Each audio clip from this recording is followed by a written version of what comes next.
Hi, welcome to Governance Bites. I'm Mark Banicevich, and today it's my pleasure to host actually my first taekwondo practitioner on this series, Scott Duncan. Scott is the Managing Director and co-founder of Aspire Executive Search.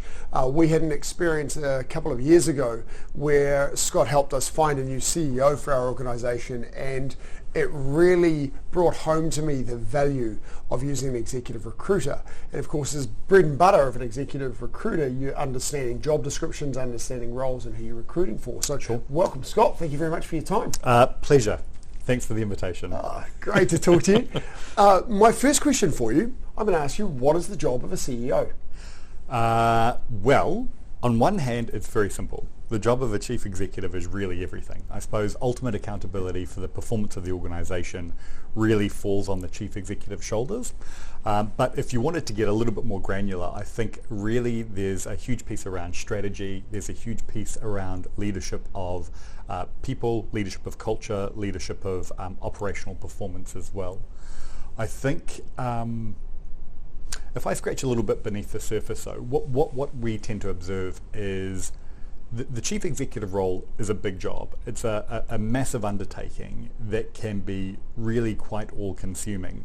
And arguably, depending on the organisational size, no one person can actually do everything with an organisation. So increasingly, I actually see the role of a chief executive is actually recruiting and leading a high-performance executive team. And so, over the years, we've helped all sorts of people into chief executive roles, either, experienced chief executives potentially making a move or people stepping up into the gig. And, without a shadow of a doubt, when we see people step up, you almost see them visibly age before your eyes. So they get, a little grey or a little bit more haggard, certainly in the initial phase, before they get that support network of executive leadership around them. And then life becomes a lot easier when you've got good people working with you. So I think chief executives should really stay focused on elevating themselves above the detail. And, it's almost the working on the business as opposed to working in the business. Yes, if that makes sense. Absolutely. So, and as you say, having that balanced team that they recruit or that is, in some cases, some of them will already be there, that covers the different areas of the business, your technology and your people and your operations and so forth. Yeah, that's right. You need some deep functional expertise. But I think increasingly at the executive level, what you're looking for is a team of high-performance utility players. Because I think as you become more experienced or more senior, hopefully the skill set or the capability set becomes more transferable across, functional areas. Yes. But yes, life gets a lot easier when you've got great people supporting you. Yeah, absolutely. Okay, so when you recruit for a CEO, what skills and experience do you look for? Well, that is very contextual, depending on the organisation, what might be happening in the broader competitive or operating environment, where that organisation might be from a maturity perspective as well. So it's a little hard to answer that in a blanket way. What I think is really, really important, though, is when you're recruiting a chief executive, is to take a huge amount of time in the consultation process around determining what are the competencies that will be critical to success for this person in this organisation. So again, often when we are engaged to find chief executives, we will not overinvest, but spend a huge amount of time with various stakeholders at the front end of the process to make sure that there's some clarity, some definition, but some broad alignment around what the priorities will be, for the organisation, for the role, and then that kind of segues down into what is the skill set that we're seeking.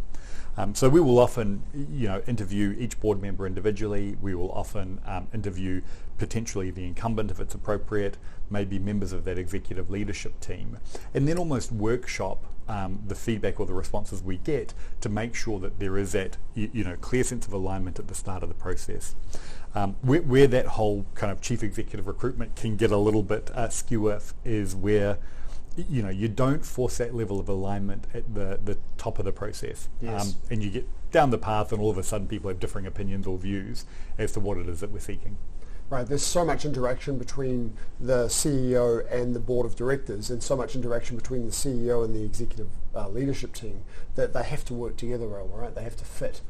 gel? Look, and I think it's about having the appropriate and delicate balance. You know, from an executive team perspective, it's valuable to have input, but they shouldn't have any accountability or responsibility for making selection decisions. No. That's just a little bit awkward. Yeah, absolutely. So are there any sort of common skills that you expect from every CEO that you hire? There would absolutely be common themes. So, you know, the big piece around strategic acumen and agility is very important. So the ability to scan and understand what is the operating or competitive environment is really, really critical, and kind of helps inform, you know, the direction of the strategy that is put in place. So that's a big one. Leadership is a big one as well. So, you know, organizational culture, I think, is everybody's responsibility or accountability, because everybody feeds into it, regardless of what role you might have within the business. But you know, there is a buck stopping here dynamic with the chief executive, and so it is important that they are an incredibly visible, very vocal advocate of the organizational culture. And culture is really about leading individuals, leading teams, you know, really defining what is acceptable and not acceptable for the organisation. So there's strategy, there's a leadership piece.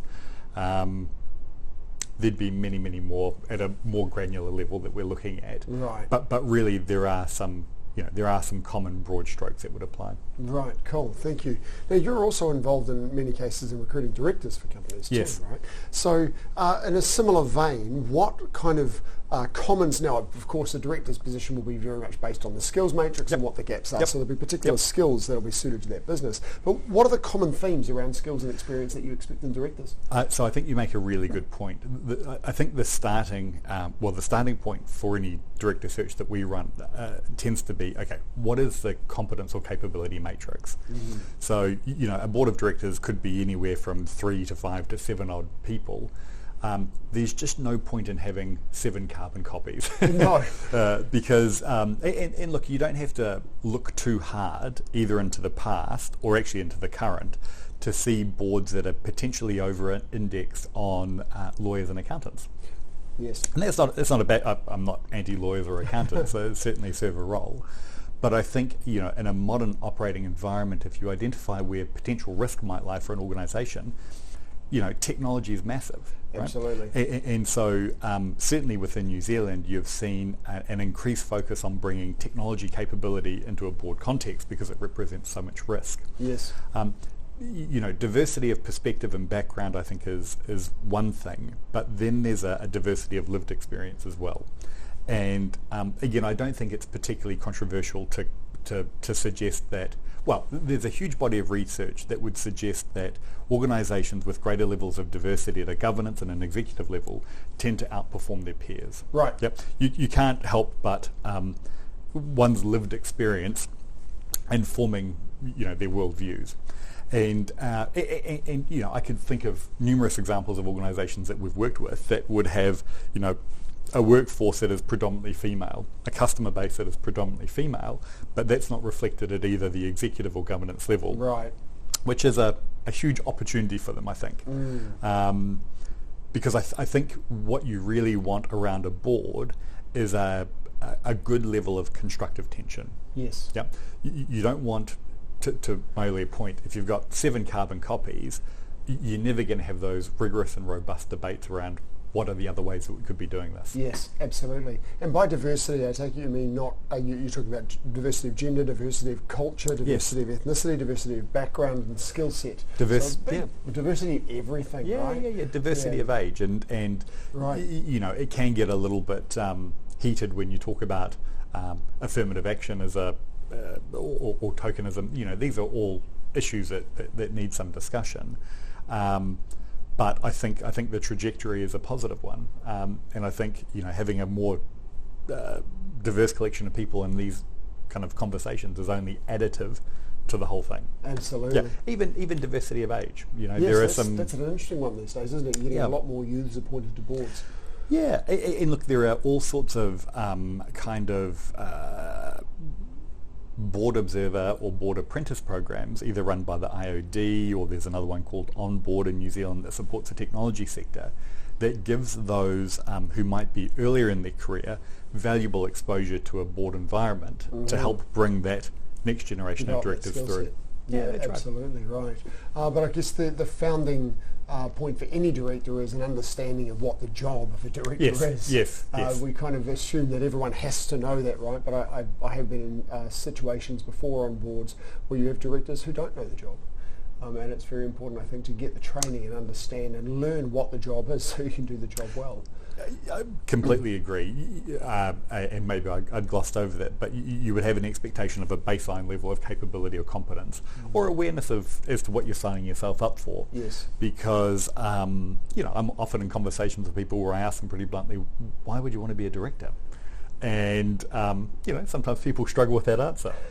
Oh, it's just what I thought I did after my career, or, trying to get an alignment of personal passion and, ambition and aspiration for it. Because there are, and I'm sure you're talking to people more capable of commenting on this, but there are significant risks associated with putting yourself in a governance role. Yes, yeah, absolutely. So it shouldn't be it's not a casual or light undertaking. Absolutely. Well, moving back to that question about recruiting, what about the role of recruiting an independent chair, because it's such a key position? Critical. What's different about recruiting an independent chair? So I think, I'm not sure what's different, but that chair is really, really critical. Yes.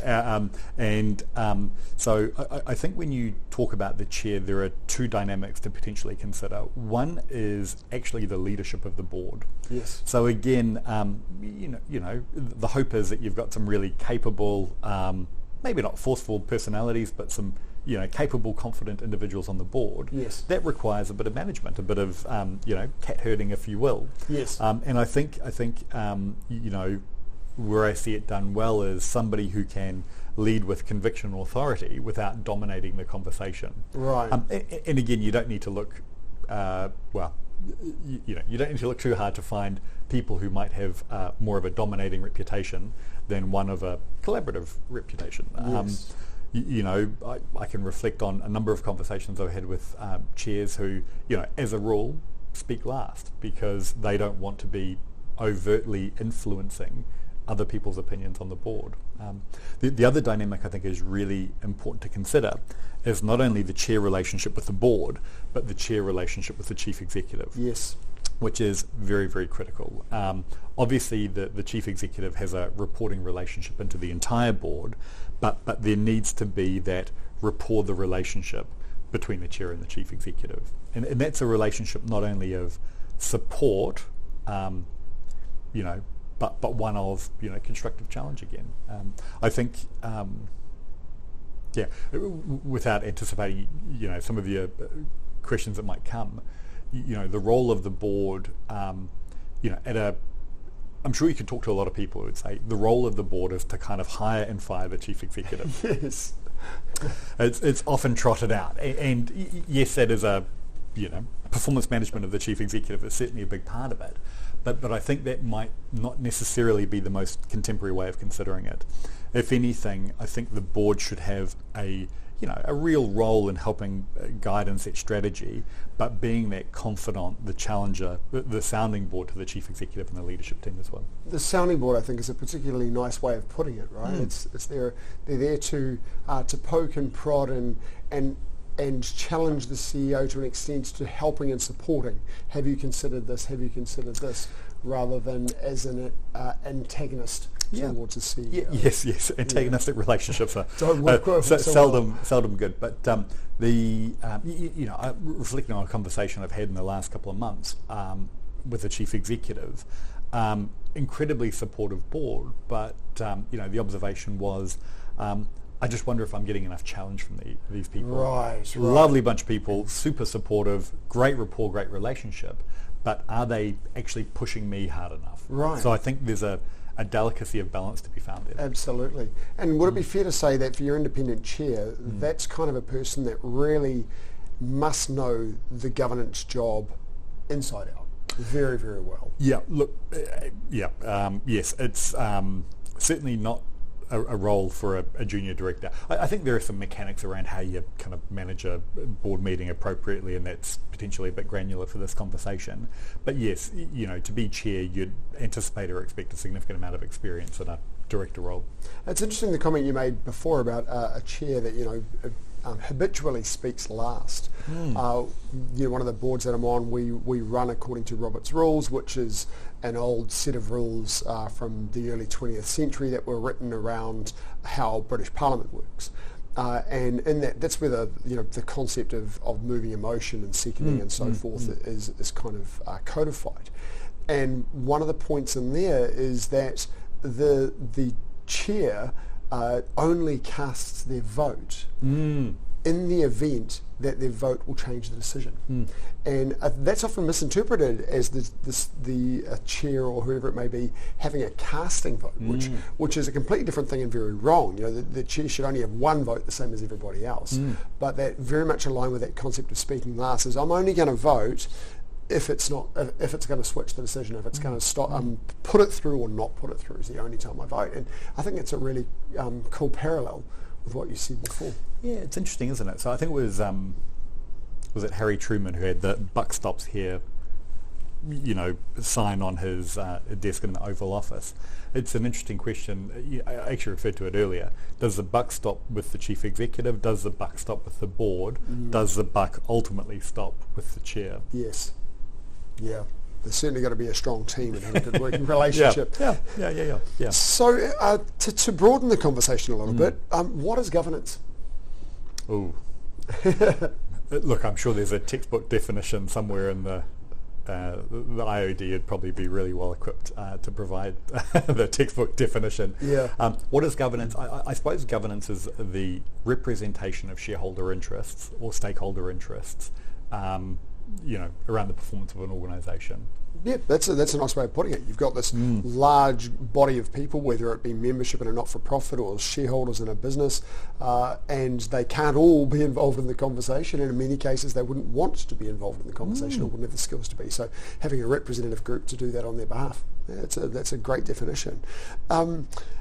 Is the process or role of governance different in any way for a not-for-profit than it is from a profit-making entity? The pay is different usually. Yes.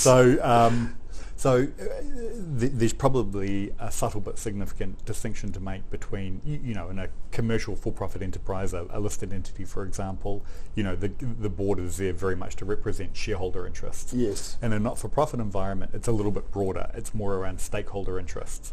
So they can be much broader than individuals or organisations that hold a literal shareholding in the organisation.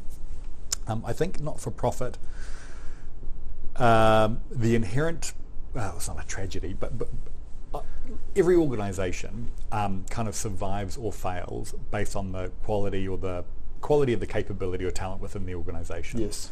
And what is often really sad to see is that you've got a not-for-profit who has an incredibly admirable mission or purpose, but for whatever reason, whether it's resource or ability, struggles to attract real capability from a governance or an executive perspective. Yes. So that's tough.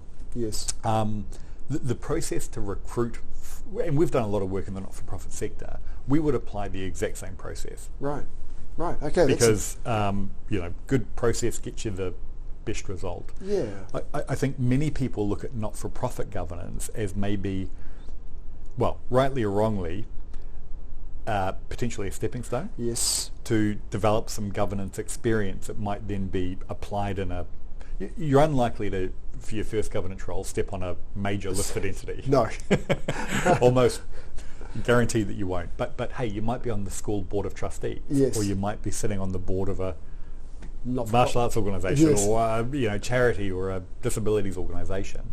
And there I think you don't want to compromise the capability or talent, but you want to make sure that you're also acknowledging where is the personal interest or passion for the work that this organisation does. That can often be a challenge for your not-for-profit sector, right? Because many of the people that step into governance roles come from the organisation, and so they're used to having their fingers in the detail.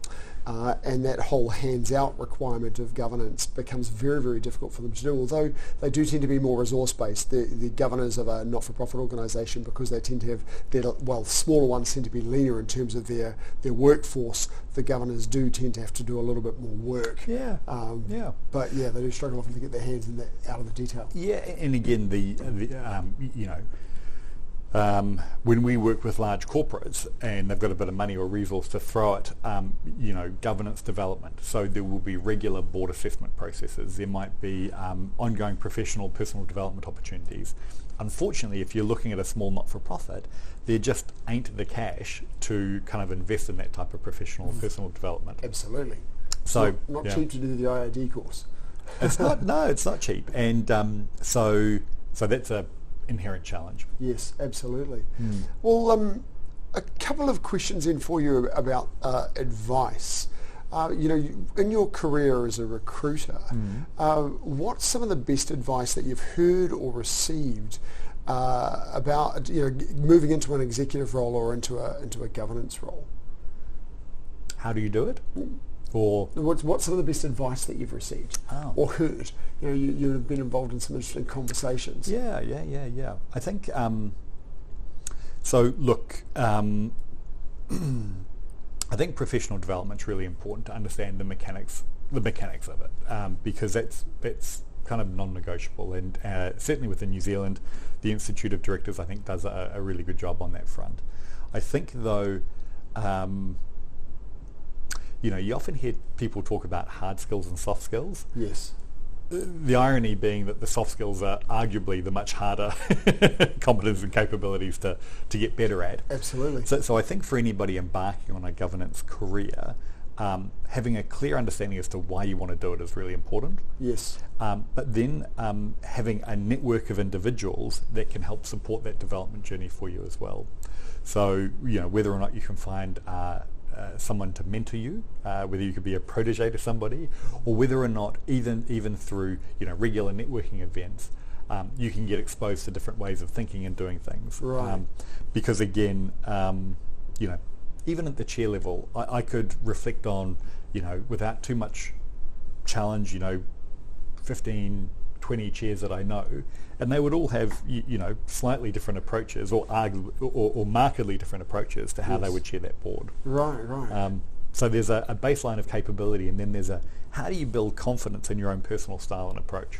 Yeah, and having, as you say, a network of people that you can talk to, that you can raise challenges with is very valuable. Well, that's a really cool piece of advice. I like that. Thank you very much, Scott. Sure. Well, thank you very much for your time. Really, really appreciated the conversation. This has been very painless, tremendously interesting. Thank you. Tremendously. I'll look forward to seeing you. Say. Yes, indeed. Yeah. I'll look forward to seeing you next class. Brilliant. And I look forward to seeing you next episode. Thanks so much. Thank you.